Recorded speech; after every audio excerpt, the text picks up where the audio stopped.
டேரக்டர்னா எல்லாருக்குமே தெரியும். கிட்டத்தட்ட சேதுன்னு டோட்டலாக வந்து ஒரு இண்டஸ்ட்ரியை திரும்பி பார்க்க வச்ச ஒரு டேரக்டர்.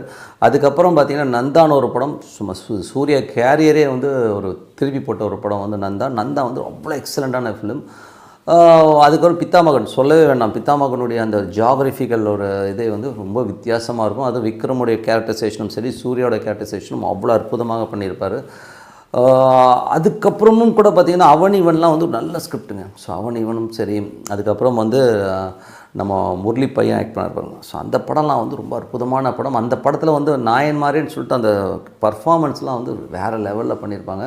ஸோ அவ்வளோ நல்ல நல்ல படங்கள் கொடுத்த பாலா கிட்டேருந்து இப்படி ஒரு படமாங்கிற ஒரு வருத்தம் கண்டிப்பாக இருக்குங்க. ஏன்னா வந்து பாலாவை நம்ம அந்த லெவலில் வச்சுட்டு திடீர்னு ஒரு கீழே இறங்கின மாதிரி ஒரு ஃபீலிங் கண்டிப்பாக அந்த படம் கொடுக்குதுங்க. ஏன்னா வந்து அதே ராமேஸ்வரம் அந்த கடற்கரை, அதே மாதிரி வீடு, நந்தாவில் போட்ட மாதிரி ஒரு வீடு, அதே மாதிரி விஷயங்கள், அடி உதையெல்லாம் ஒரே மாதிரி ஒரே பேட்டர்னில் இருக்கிறதுலாம் வந்து நமக்கு வந்து வலு இல்லை. கதைக்கருவில் வந்து வலு இல்லாமல் போனது ரொம்ப, ஏன்னா அந்த சம்பவத்திலே பெரிய வலு கிடையாது. ஓகேங்களா, சம்பவத்திலே வந்து ஒரு பெரிய வலு கிடையாது. அந்த மாதிரி நடக்குமானா அந்த மாதிரி நடக்கிறதுக்கான வாய்ப்பெல்லாம் கிடையவே கிடையாது. ஸோ அந்த மாதிரி சம்பவங்கள் வந்து வலுவாக இல்லாத ஒரு கதையை வந்து பாலா சூஸ் பண்ணது வந்து ரொம்ப கஷ்டம். ஏன்னா வந்து ஏதோ இந்த படம் வந்து வேறு ஏதோ பெரிய காம்படிட்டர் இல்லாதனால தப்பிச்சது. இல்லைன்னா இதெல்லாம் வந்து ஓடுறதுக்கான வாய்ப்புகளே கிடையாது. ரொம்ப ரொம்ப ரொம்ப பிலோ ஆவரேஜ் ஃபிலிம்னு தான் சொல்லணும். ஏன்னா நீங்கள்